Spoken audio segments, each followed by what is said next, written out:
Why was the DNA helix so relaxed? It knew how to unwind.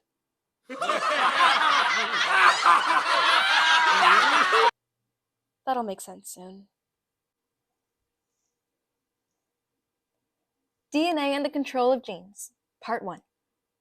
The key concepts we're going to be covering today will be the Hershey and Chase experiment, the DNA versus RNA, DNA replication, central dogma of molecular biology, and the types of mutation.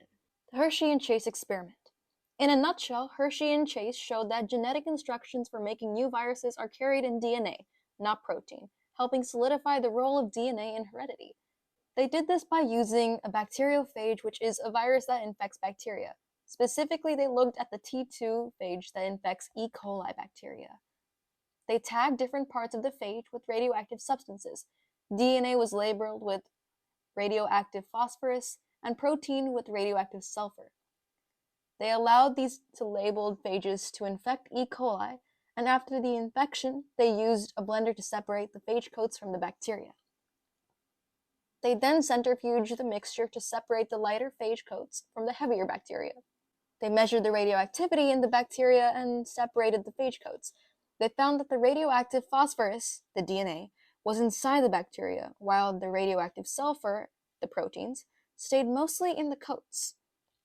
This helped them conclude that since the DNA was inside the bacteria and the protein wasn't, Hershey and Chase knew that DNA must be the molecule responsible for heredity, directing cells to produce more viruses. Now to DNA and RNA. A way I like to differentiate them is remembering that RNA starts with an R, which means regular, and DNA starts with a D, which means double. That's how you can differentiate that RNA has one strand and DNA has two strands, also known as the double helix. Each have their own individual nitrogen bases. RNA has adenine, cytosine, guanine, and uracil, and DNA has pretty much the exact same, except instead of uracil, they have thymine. RNA, for R, it stands for ribose and sugar, DNA. For D, it stands for deoxyribose sugar. The DO stands for without oxygen. Their biggest similarities are nucleic acids made of monomers that they call nucleotide, aka the adenine, cytosine, guanine, thymine, or uracil. They each have phosphate backbones, 4 nitrogenous bases, and follow the base pairing rule, A plus T and C plus G, meaning that the adenine goes to thymine and the cytosine goes to guanine. DNA replication. It's the process by which DNA makes a copy of itself during cell division. Here is a brief rundown. Unzipping the DNA is the first step. The process kicks off with the DNA molecule unzipping down the middle where there's 2 strands held together by the base pairs. Kind of like the zipper with teeth being the base pairs. Next is building the new strands. Special enzymes called DNA polymerase come in to read each original template strand and build a new strand by adding complementary nucleotides, the A's, T's, C's, and G's of the DNA world, to each half. Then the leading and lagging strands. One new strand, the leading strand, is made smoothly as the DNA polymerase can work continuously in the direction of the unzipping. The other strand is the lagging strand. It's made in little chunks, Okazaki fragments, because the polymerase has to work in the opposite direction of the unzip. And now to stitching it up. Another enzyme, DNA ligase, comes in like a glue to glue all the little chunks together on the lagging strand, making sure the entire molecule is intact. You can remember this by the G in ligase, stands for glue. Finally, a double check. DNA replication also has a proofreading step where enzymes check the new strands for errors and correct them to make sure the DNA copies are as accurate as possible. And finally, we have 2 complete sets. At the end, you get 2 identical DNA molecules from one, each containing 1 old and 1 new strand of DNA.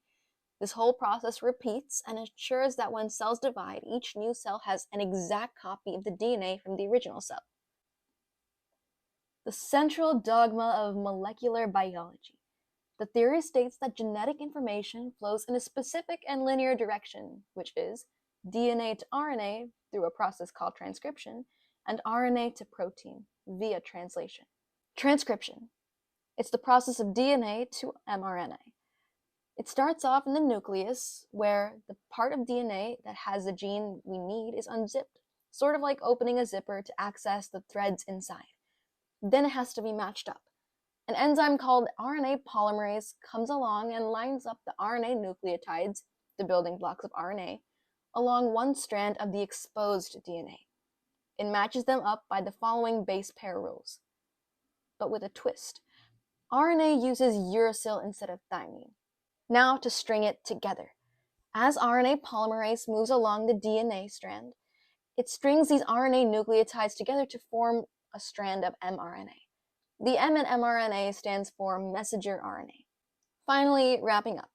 Once the mRNA strand is complete and covers the gene sequence, it detaches from the DNA and the DNA zips back up. Once it's done, the freshly made mRNA strand heads out of the nucleus, where the DNA lives, and into the cytoplasm of the cell to get translated into a protein. Mutations. It may seem like a negative thing, but it's really just a change in genetic information of a cell or a virus. Now, there are 4 types of mutation.